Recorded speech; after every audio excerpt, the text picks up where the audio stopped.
They told me not to speak. Not just hinted, they made it clear. Keep it short, or don't speak at all. My own father's funeral, and I was being silenced like a stranger. My stepmother and half-brother were running the show, passing around a carefully edited version of his life, one that erased everything that came before them. I sat in the third row, clenching the paper in my pocket. One line. Just one line he'd written to me 2 weeks before he died. And as everyone gave their rehearsed, polished speeches, I watched my family nod and pretend. Pretend he wasn't broken-hearted. Pretend he didn't ask for me. Pretend he didn't regret what he couldn't fix. But I remembered his voice on that last call. Promise me they won't erase you. So when they asked if anyone else wanted to say a few words, I stood. I walked past the glares, past the shocked gasps, and stood in front of the MIC. My hands were shaking. The room had gone still. Then I unfolded the letter and read the only line that mattered. The one sentence that would ruin their version of the truth and restore mine. The day my father died, I didn't just lose a parent. I lost the only person in my family who truly saw me.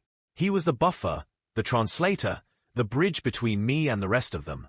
My mother, my older brother, even the aunts and uncles, they all looked at me like I didn't belong.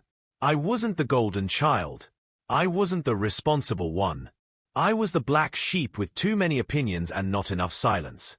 In the days leading up to the funeral, the tension was thick enough to cut. My mother kept her eyes dry and her voice sharp. My brother, Darren, took over everything, from the obituary to the seating chart to who could speak and who couldn't. And guess what? I wasn't on the list. No eulogy. No reflection. Not even a closing prayer. I was told it was for the best. You'll just make it about yourself, Darren had said flatly. Dad wouldn't want that. I bit my tongue. Not because I agreed, but because I could still hear my father's voice in my head.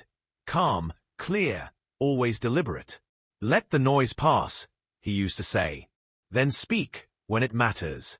So I stayed quiet. For now. At the wake, people came in waves. Friends, co-workers, neighbors, all offering polite, rehearsed condolences. They shook my hand like I was just one more person in the room, not his son. Darren gave a perfect speech, poised, rehearsed, politically correct. He didn't cry. He didn't falter. Everyone said, "He's so strong." But all I could see was the distance in his words. The safe memories. The careful lines. There was no soul in it. As I sat in the back, I felt something burning inside me. It wasn't grief. That had already come in the quiet nights when no one else was around. This was something else, something raw. A need to break the silence, to say what no one else would. To tell the truth. That night, I went home and opened the drawer in my father's desk. I knew what I was looking for. He used to write everything down. Letters he never sent, thoughts he never shared. I found it after only a few minutes, a folded piece of paper marked with my name. Just my name. Inside, his handwriting was clear. If they silence you at my funeral, speak anyway. You have my voice now. I held that paper like it was a lifeline. The next day, the church was packed. Every pew filled. My brother stood near the altar with his hand on our mother's shoulder. I sat in the third row, unnoticed, unimportant. Just the way they wanted it. The priest began the final blessing, signaling the end of the service. I reached into my coat and felt the paper. One line. That's all I would read. One line. As the priest said, "Amen," I stood. Darren turned, his eyes narrowing. "Sit down," he mouthed. My mother looked like she might faint, but I walked past them, slow, steady. I didn't ask for the MIC. I took it. People gasped. A few whispered, but I cleared my throat and began. That moment, those first 3 seconds of silence, were heavier than anything I'd ever felt. It wasn't just about grief. It was about years of being overlooked, being ignored, being told to stay quiet. I unfolded the note and held it up. "This is from my father," I said. Just one line. Then I read it. And the room changed. "If they silence you at my funeral, speak anyway. You have my voice now. That's all I said. One sentence, one line, one truth. My father's words, his final permission, his final trust in me. The church, filled to the edges with stiff suits and tighter hearts, fell utterly still. I could hear someone drop a tissue, a distant cough, but otherwise, silence. The kind of silence that wraps around your neck like a noose, not the respectful kind, but the stunned kind, the uncomfortable kind. I folded the paper, tucked it into my jacket pocket, and stepped down. And then Darren spoke. From the altar, his voice was sharp and cracking, not like it had been in his perfect eulogy. You had no right to do that, he snapped. This isn't about you. I stopped in the aisle, turned to face him. I didn't say a word of my own. That was Dad. Written in his handwriting. Dated 2 weeks before he passed. Gasps fluttered across the pews like wind in dry leaves. A few people looked between us, unsure which side to land on. But one thing was clear. I wasn't making it up. Don't make a scene, my mother said tightly, standing now, voice like a dagger under silk cloth. This is a sacred space. I looked at her, calm. Then let the truth be sacred too. That's when the shift happened. An older man, Mr. Calloway, one of Dad's friends from his Navy days, stood up in the middle of the crowd. I've known your father longer than most people here, he said slowly. If there was anyone who told the truth, it was him. If he left that note, it was because he meant it. And he meant for you to be heard. Someone clapped. Just once. Then another. Until the moment fractured. Darren, red-faced, stepped forward, trying to regain control. He was unstable. He's always been this way. That's why Dad kept him at a distance. Don't rewrite the past, I cut in. You hated that he listened to me. You hated that he saw me. Because you never listened. The room buzzed like a beehive disturbed. Then, I pulled out the second envelope. The one I didn't plan to show unless they push me. Before he passed, Dad asked me to clean out his study, I said, holding the letter. I found this under his drawer, addressed to my sons. I opened it after I found the first note. You'll probably say I forged it, Darren, but it's notarized and dated, with Dad's attorney's seal. I opened the letter, hands steady now. The emotion was simmering, but it was grounded. Years of being overlooked finally condensed into unshakable resolve. To my sons, I know I didn't always do right by both of you. I raised you differently, and for that, I carry regret. Darren, you were always the protector, but protection turned into control. And to my younger son, you were the soul I never understood, but always admired. If this letter is being read, I'm gone. And I pray that you two can find truth between you. But if not, know this, my silence was not agreement. And my absence in some moments was not disapproval. You both carry pieces of me. But only one of you knows how to use a voice to heal. Speak, even when they tell you not to. I folded the letter. I didn't need to say more. Darren stood frozen, his mouth half open, no words coming. My mother sat, stunned into stillness. A woman in the second row started sobbing. I hadn't cried. Not yet. Not until Mr. Calloway approached me and gently rested a hand on my shoulder. He was proud of you, kid, he said, voice thick. He told me a month before the end that you'd become the man he wished he was brave enough to be. That's when the tears came. Not for the letter, or for the confrontation, but for the man I missed, the man who finally, after everything, had said what I needed to hear, and had given me the final word. I looked around the room. Half of them didn't know how to look at me anymore, but some, just a few, nodded, saw me, heard me, and that was enough. The silence that followed my single sentence felt like a chasm swallowing the air from the chapel. My words still echoed faintly through the vaulted ceiling, but the louder sound was internal, shock, guilt, realization rippling through the room. For a moment, I stood still, holding the folded paper in my hand, unsure whether to walk away or continue. My eyes scanned the crowd. Some people shifted uncomfortably. Others stared with narrowed eyes. And a few, very few, nodded, almost imperceptibly, as if they had always known the truth but were too afraid to speak it. My mother sat frozen in the front pew, lips tightly pressed together, hands clenched in her lap. My uncle, the one who told me not to speak, who had taken over every part of the funeral arrangements, glared like I'd slapped him. And maybe, in a way, I had. I took a breath and continued reading the letter, my father's words cracking open the perfectly staged lie of who he was supposed to be. He had written of his regrets, how he had failed to protect me when I needed him most, how he had let his silence shield the wrong people. The letter was not just an apology, it was a confession, one that implicated more people than I had expected.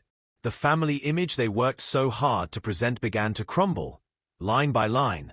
I noticed gasps when I read, "To my son, I always knew what was done to you, and I failed you." My uncle's face darkened. My mother looked like she might faint. I had no intention of outing details, but Dad had named names. He had detailed betrayals, years of secrets swept under the rug. My hand shook, but I kept going. Whispers began to ripple through the chapel. A few people got up and walked out, those who could no longer bear the weight of their own guilt, or perhaps the discomfort of a story that didn't fit their narrative of our family. Others remained seated, stunned, and some finally looked at me, not as the black sheep, not as the emotional problem child, but as the only one brave enough to speak what everyone else buried. When I finished the letter, I folded it slowly, slid it back into the envelope, and placed it on my father's casket. Then, I turned to the crowd and said, he was not a perfect man, but at least in the end, he told the truth. I hope the rest of you will do the same before it's too late. I stepped down and returned to my seat near the back of the chapel. No one followed me.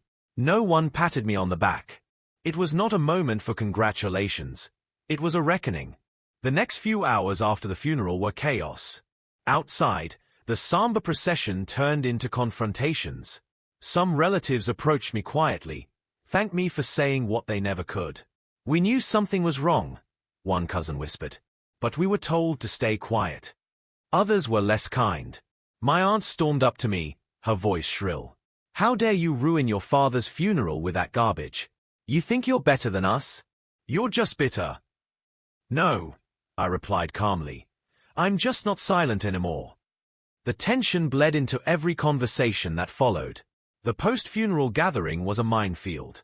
People picked sides. Some avoided me completely. Others offered subtle nods of support. The line between those who valued the truth and those who worshipped the image had never been clearer. That night, I found myself alone in my childhood home. I had come back to say goodbye, but I left with something far heavier. Grief and anger warred in my chest. Yet, beneath it all, I felt something I hadn't in a long time, relief. I sat in my father's study and opened the desk drawer. Inside were more letters, unopened, unmailed, and unfinished. It seemed he had tried many times to write to me.